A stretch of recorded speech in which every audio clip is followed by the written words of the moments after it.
e nós vamos extrair algumas lições para nós.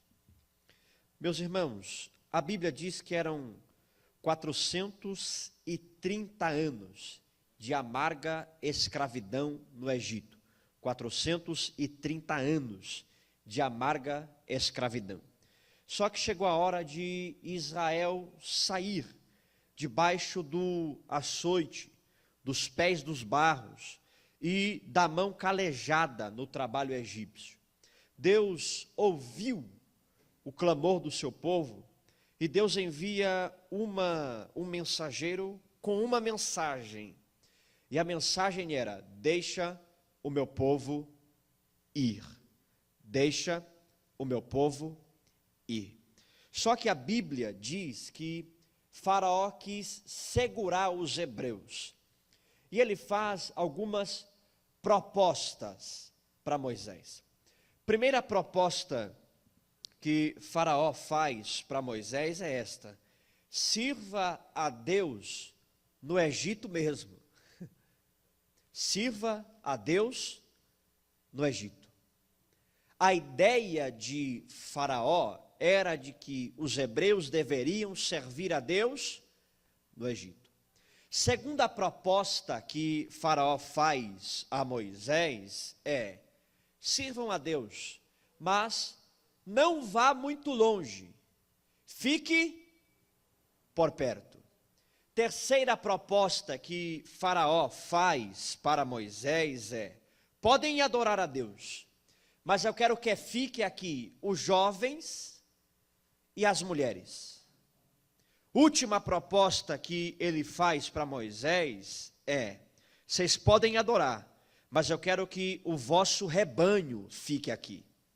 Então o que é que Faraó queria? Faraó queria o povo no Egito, ou Faraó queria que o povo não fosse muito longe?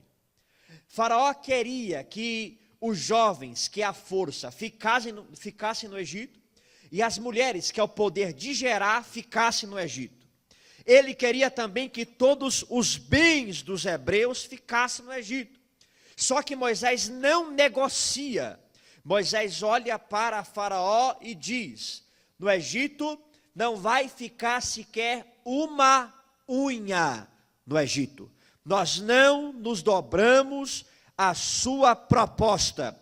Egito não é o lugar para nós adorarmos. E vou dizer mais: nós vamos chegar longe. Faraó nos quer por perto, mas nós vamos chegar longe. Conosco vai a força e o poder de gerar, e todos os nossos bens irá conosco, Faraó. Aqui não vai ficar sequer uma unha.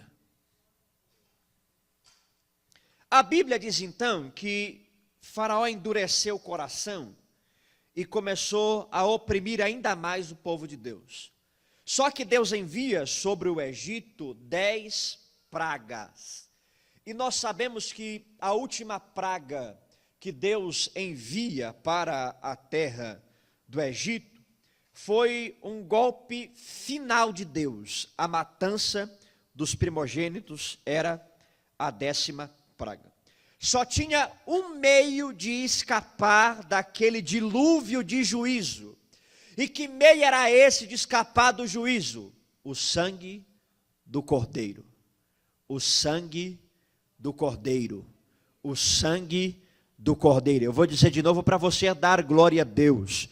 O sangue do Cordeiro era o único meio de livramento para o povo. O sangue do Cordeiro. O sangue do Cordeiro. Sabe por que nós escapamos do juízo? Por causa do sangue do Cordeiro. Sabe por que nós escapamos do dilúvio de juízo? Por causa do sangue do Cordeiro. O Cordeiro era o meio de livramento e salvação. Livramento é só no sangue. Salvação é só no sangue. Não há outro meio de livramento e salvação para o homem a não ser o sangue do Cordeiro. O anjo do juiz iria passar à meia-noite. E onde ele encontrar o sangue, ele passaria por cima. Daí a ideia de Páscoa. Páscoa no hebraico é passar por cima no sentido de poupar quem está embaixo. Então, aonde o anjo do juízo encontrasse a marca do sangue, este alguém que estava marcado pelo sangue era poupado. O sangue do cordeiro poupa o homem de receber juízo. O sangue do cordeiro poupa o homem de receber juízo. O capítulo 12 de Êxodo é talvez o mais solene e o mais importante do Antigo Testamento, porque ele vai registrar a instituição da Páscoa. A Páscoa era o começo de uma nova vida para o povo de Deus.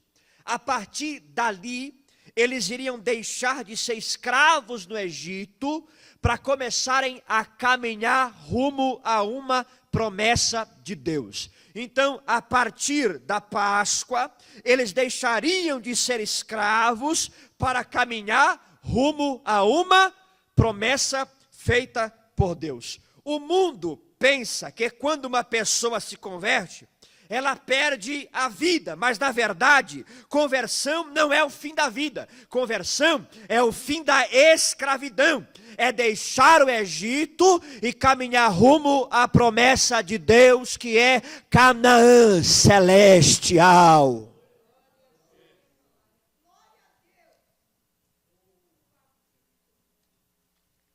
Então a Bíblia vai nos dizer que quando Deus vai mandar a 10ª praga, Deus dá uma ordem aos hebreus.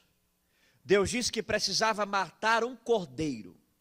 O cordeiro precisava ser macho e morto. É a morte do cordeiro que traz salvação. É a morte do... Deus deixou claro isso. O cordeiro precisa morrer.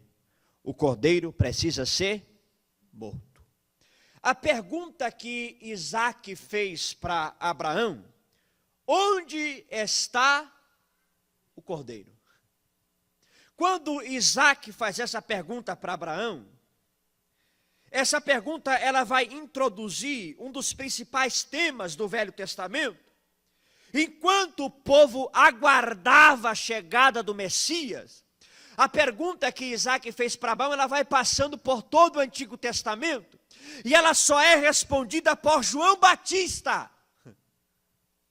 Isaac pergunta para Abraão, mas quem responde é João. Quando Jesus aparece para ser batizado, a resposta à pergunta feita por Isaac surge. João diz: eis aí o Cordeiro de Deus. Eis aí o Cordeiro de Deus. Eis aí o Cordeiro de Deus. A pergunta que Isaac fez a Abraão, ela é respondida por João Batista: está aí o Cordeiro de Deus. Ele é o Cordeiro de Deus. Então era a morte do cordeiro que salvava o povo. O cordeiro precisava morrer. E você vai ver que a morte desse cordeiro, ele é suficiente para uma pessoa. A morte do cordeiro é suficiente para uma família. A morte do cordeiro é suficiente para uma nação. E a morte do cordeiro é suficiente para o mundo inteiro. A morte do cordeiro é suficiente para uma pessoa, no caso de Abraão com Isaac. O cordeiro substituiu Isaac, uma pessoa. A morte do cordeiro é suficiente para uma família. Êxodo 12 diz que matava-se o cordeiro e a família é que ia ser participante do cordeiro. Então a morte do cordeiro é suficiente para uma pessoa. a morte do cordeiro é suficiente para uma família. Isaías 53, verso 8, diz que a morte do cordeiro é o suficiente para uma nação. E aí vem o texto de João 1:29 e diz que a morte do cordeiro é suficiente para o mundo inteiro. Ele diz: eis o cordeiro de Deus, que tira o pecado do mundo. Jesus é suficiente para mim. Jesus é suficiente para minha família. Jesus é suficiente para a nação. Jesus é suficiente para o mundo inteiro. Jesus é suficiente para você. Jesus é o cordeiro suficiente para você. Jesus é o cordeiro suficiente para a tua casa. Jesus é o cordeiro suficiente para a nação. Jesus é o cordeiro suficiente para o mundo.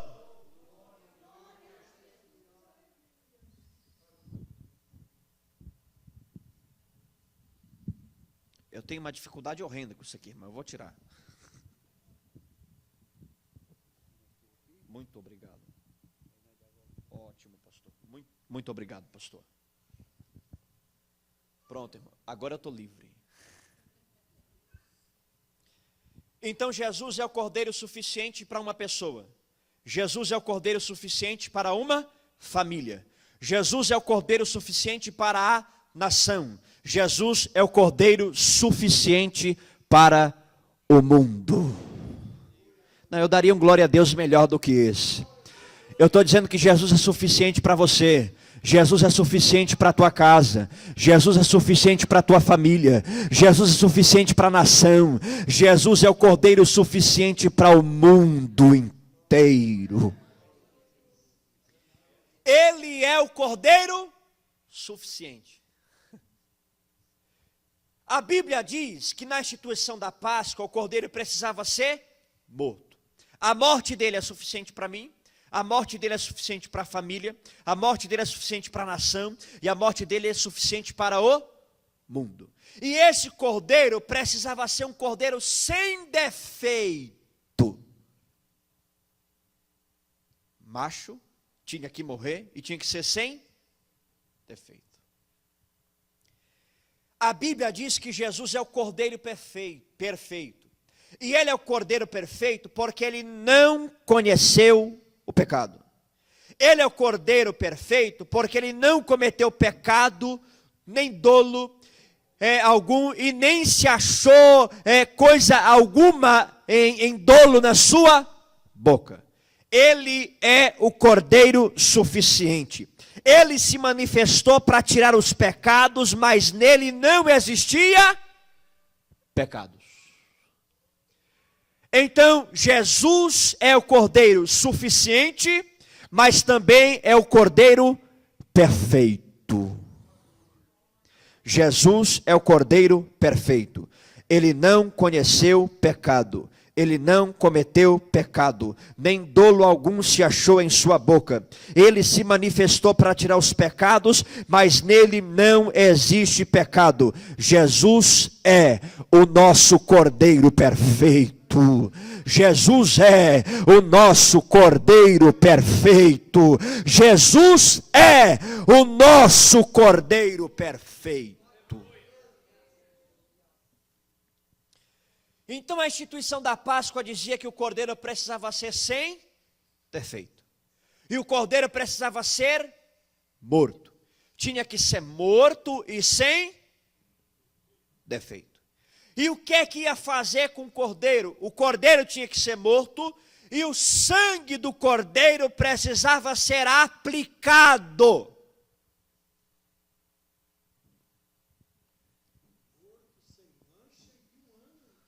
Morto, sem mancha, de 1 ano, sem defeito. Matava o cordeiro e o sangue precisava ser? Porque se mata o cordeiro e não aplica o sangue, não resolveria? Porque era a marca do sangue que traria livramento ao... Sabe por que você está aqui? Porque você aplicou sangue. Vou dizer de novo. Sabe por que você está aqui? Porque você aplicou sangue. Bendito seja o nome de Jesus. Então o cordeiro tinha que ser morto e o sangue precisava ser aplicado.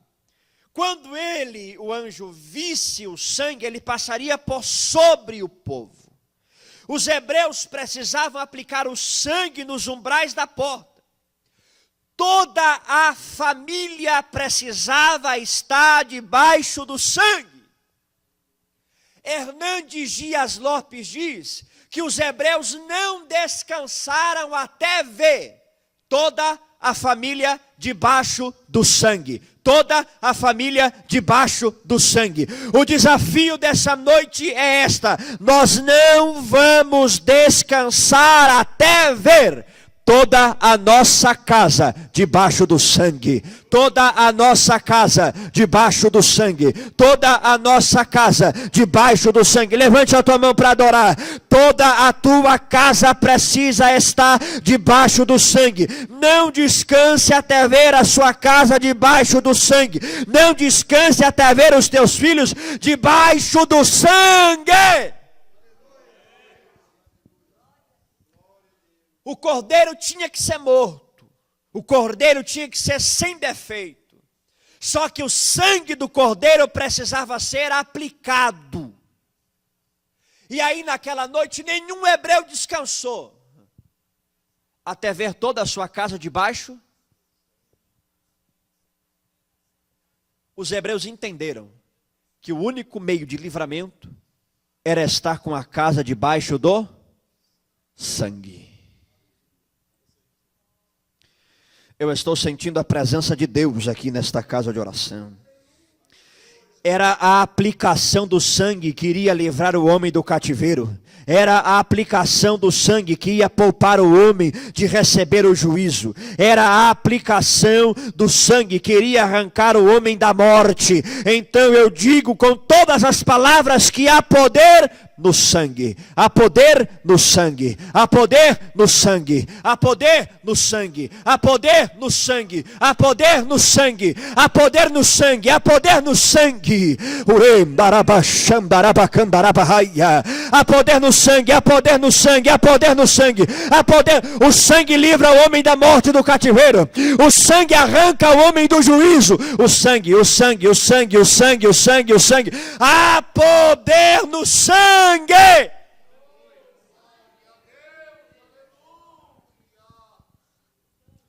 O sangue do cordeiro tem poder. Eu estou sentindo a presença de Deus nessa casa de oração. O sangue do cordeiro tem poder. O sangue do cordeiro tem poder. O sangue do cordeiro tem poder. O sangue do cordeiro tem poder. O sangue do cordeiro tem poder. O sangue do cordeiro tem poder. Aplica o sangue na tua casa, porque o sangue do cordeiro tem poder. Aplica o sangue na tua família, porque o sangue do cordeiro tem poder. Então a instituição da Páscoa dizia que o cordeiro precisava ser morto. O cordeiro tinha que ser sem defeito. E o sangue do cordeiro precisava ser aplicado. Aplica o sangue nos umbrais da porta.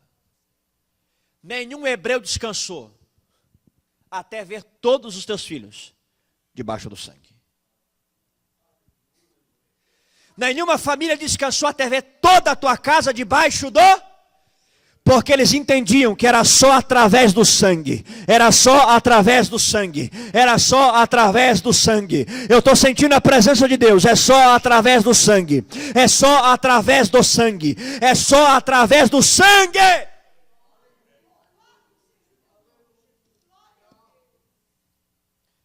Ele é o cordeiro morto. Suficiente para você. Suficiente para a sua família.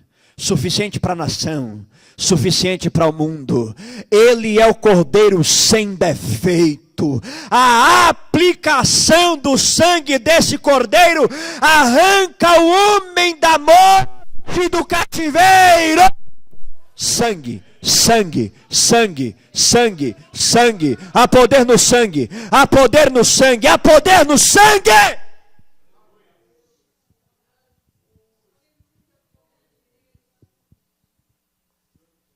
Pegavam o cordeiro de 1 ano, sem defeito, macho, mataram.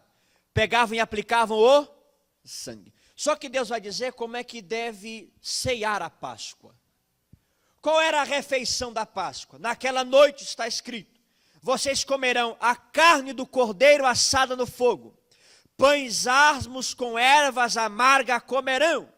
Primeira coisa que Deus manda na instituição da Páscoa, na refeição, é comer a carne do cordeiro. Espera aí.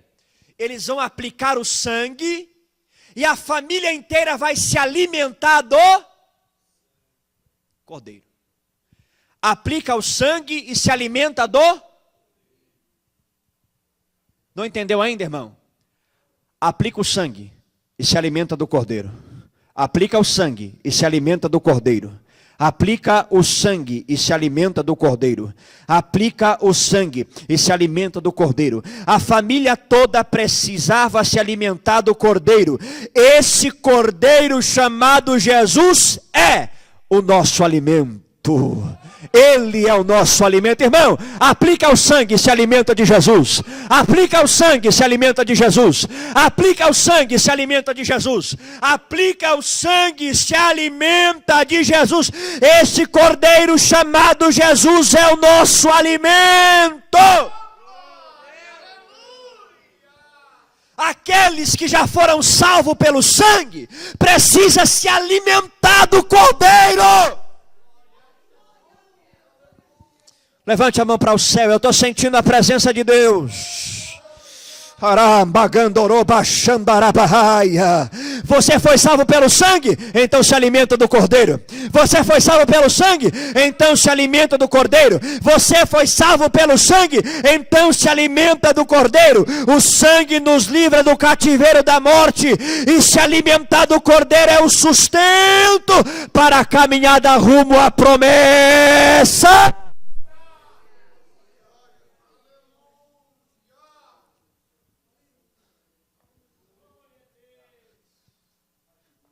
Está salvo pelo sangue? Se alimenta do cordeiro agora. Por que eles tinham que se alimentar do cordeiro? Porque o cordeiro, esse alimento chamado cordeiro, era o sustento rumo a Canaã. Esse cordeiro era o sustento rumo a Canaã.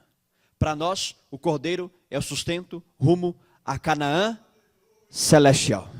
Sabe por que eu preciso me alimentar do cordeiro? Porque Jesus é o sustento rumo a Canaã celestial. Rumo a Canaã. E Cristo que me sustenta rumo à promessa. É se alimentar de Jesus que me sustenta rumo às promessas de Deus.